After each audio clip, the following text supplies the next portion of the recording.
I used to have a lot of false beliefs. One of them that was very ingrained in me as someone that is very interested in fashion was that I would never find a comfortable jumpsuit that would also look formal, but kind of flirty and fun as well.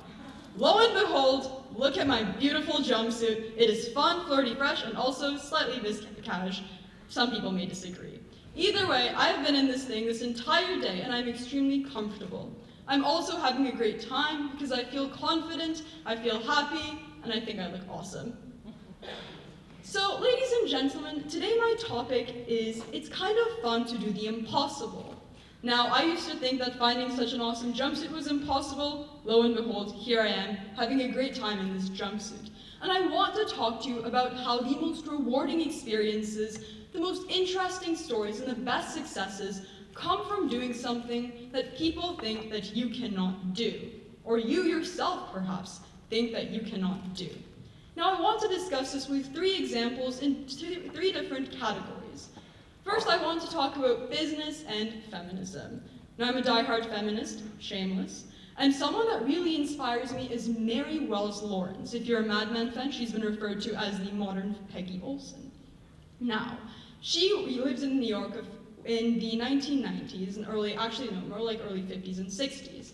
So she was a failed actress and a failed model. Nothing really seemed to be working out with her, and apparently her family had actually given up on her, and she felt very unsupported. She then married a Braniff executive, which was a plane company that existed back in the day, and then she decided to do the impossible. As a woman, she decided to completely reform a business industry. At the time, Braniff's business was actually falling apart and they weren't doing well. So, she decided to go to her husband and say, hey, I have an idea, let's make some changes. She got Emilio Pucci, an incredible designer, to completely remodel the planes, designed advertisements, and made Braniff much more appealing. Eventually, her advertising was so successful that she became a female advertising executive herself, working with brands such as Schweppes, such as Pan American, and many other famous ones. But even more in the note of doing the impossible, she was the first female CEO of a company that was listed on the New York Stock Exchange. People thought Braniff couldn't be saved. People thought women weren't good at business or good at advertising. Well, she changed this. She made plane travel interesting, fun, appealing, and ultimately successful. And now she's a legend in terms of business and in terms of feminism. Second, I want to travel with you to India and talk about something completely different, talk about a religious example. Siddhartha Gautama, better known now as the Buddha. Now, originally, Siddhartha Gautama was a prince in India who lived a lavish lifestyle in his palace. One day, a seer came to him and said, you're either going to be a monarch that rules the world, or you're going to lead people to enlightenment.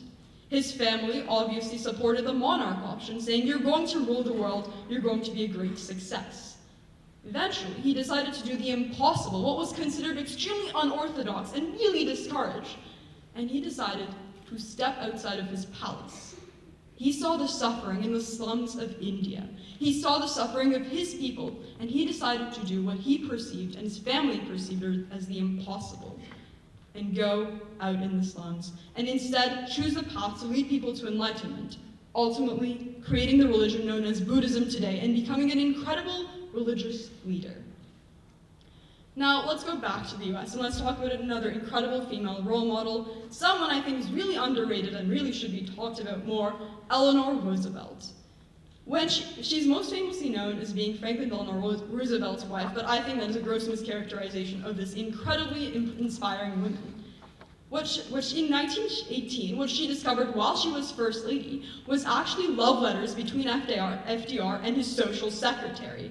She was in shambles. They considered divorce, and they did not know what to do. But she decided to make a comeback and jump back from the impossible. What she did instead was actually become the eyes and ears of FDR and travel around the US, around the world, to ensure labor reforms were passed, to defend workers' rights, and eventually, she actually led the drafting of the UN Declaration of Human Rights. She bounced back from a heartbreak that was so incredibly devastating, and became a leader that people thought is impossible. So ladies and gentlemen, do the impossible. Whether it's like me, wearing an awesome outfit and challenging your fashion norms, or whether it's leading some form of change or becoming a religious figure, I can get to say that I know you if that happens. I encourage you all to do the impossible, have fun, and enjoy yourself. Thank you. When my brother was growing up, he was the quintessential nerd. Now, I love my brother very much, but the boy had it coming to him. He had deep, thick glasses. He walked with his feet walked in, and with his friends on the weekends, they would study for fun. But what he really wanted to do was ask this one girl out to prom. This girl was the greatest girl in the grade. All the guys were pining after this one girl. She was gorgeous, she was beautiful, but most importantly, she was on the top of the social ladder. She was clearly out of my brother's league. What my brother decided to do was he was going to ask her out, while all his friends just sat in their lockers, just quietly mumbling about how they dreamed they'd take her out. He was going to do the unthinkable. He was going to ask her out to prom. So one day, he went behind her locker door, he went up to her, took a deep breath of air, and he choked. He absolutely choked. He made a fool of himself, but he persisted. He did it again and again and again. And I don't know whether it was her bad judgment, or maybe because he was just that persistent, she finally said yes, and they dated for 2 years. I think what's really great that I took from that story was not that you can overcome societal pressures and those types of ladders in high school, but more so that it's very important to take risks. And that brings me to my topic today. Beds are not for jumping on. When you hear the phrase beds are not for jumping on, what do you think? Parents often tell their children, don't jump on the bed, you'll fall, you'll hurt yourself, you'll break your arm. But sometimes jumping on the bed is important because it's fun or because it leads to greater things.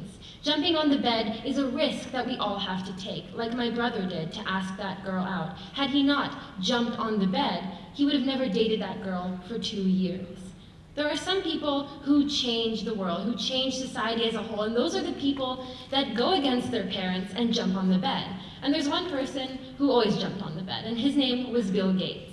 So Bill Gates got into Harvard. His life looked pretty great for him, right? He could graduate potentially at the top of his class, get a great career that was very standard, make a lot of money. But Bill Gates wanted to jump on the bed. He wanted to launch a career in technology in a market and in a world in which people didn't even have personal computers. Now, when you get into Harvard, ladies and gentlemen, I think most of us would just stay in Harvard. But Bill Gates decided to jump on the bed. He dropped out of Harvard. He started his own company. And I think we can all agree that because he jumped on the bed, because he took that risk, because he didn't listen to his father, who was telling him to stop, because he didn't listen to society, who was telling him not to take that jump, that he is so successful. Arguably one of the most successful people living right now. And the advancements that he has made in technology are incredible. But even more importantly, on a societal level, when people don't take that jump, when they don't take the risks, then what happens is we can't question societal norms. Because that's something that is a big risk for people to take. That's something that we tell people they can't do. You can't change society. It's too big for a single person to take on. But countless movements throughout history have done just that, led by people like Martin Luther King, like Rosa Parks, who decided that they were going to jump on the bed. They were going to change history. The civil rights movement is just one example. But more importantly, one that hits home for me, coming from Canada, would be the Aboriginal rights movement. So Aboriginal people within Canada have been discriminated for hundreds of years. Just recently, residential schools, which were schools that actively assimilated Aboriginal children, were just gotten rid of. But recent movements led by people like Teresa Spence, who did a hunger strike, these are made up of people who actively jump on the bed. Society tells them that they're going to fall, that they're going to break their arm, but they don't listen to this, and rather they take the jump, they take the next step. That's something I want to encourage all of us to do, because I think it's so ingrained within our minds, so ingrained within our society, that if you take a risk, you will fall, that you will fail. And I agree, it's so much easier not to take that jump, but we have to. Otherwise, we don't reach our potential like Bill Gates. You don't reach your dating potential like my brother, but society as a whole stays the same, it doesn't move forward. So I encourage you all, when your parents tell you, do not jump on the bed, go up and start jumping. Thank you.